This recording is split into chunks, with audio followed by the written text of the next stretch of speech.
sibuyas tayo dito, iklog, kamatis at ampalaya.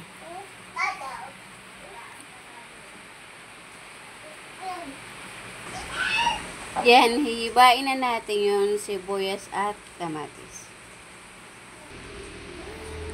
Yan, nahiwa ko na ang sibuyas at kamatis.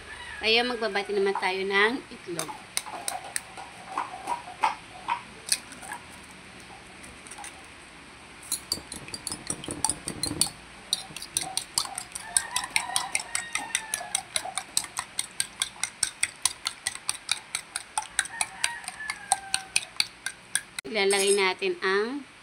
Ilalagay natin yung sibuyas.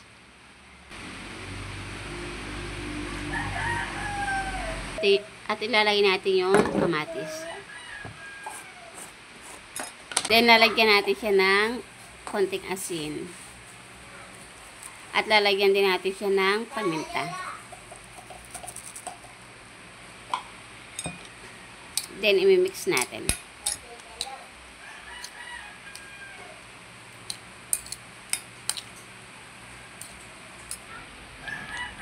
Naman natin ating ampalaya.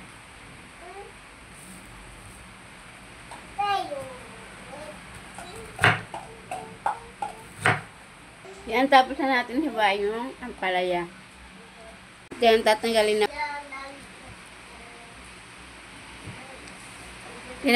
naman natin yung gitna.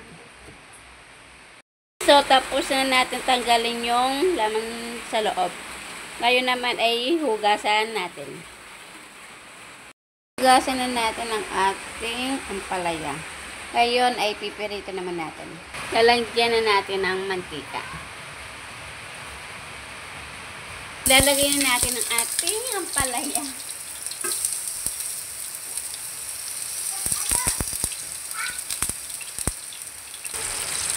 Pagkatapos, ilalagyan naman natin siya ng itlog. Palaman na itlog.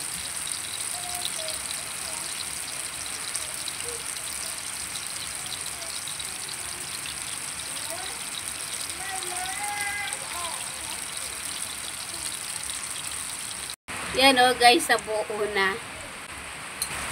Ngayon naman, babalik na rin natin. Dikit-dikit na siya.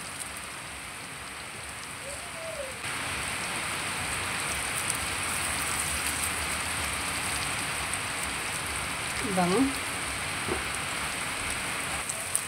Ngayon, hanguin na natin yung pwedeng hanguin.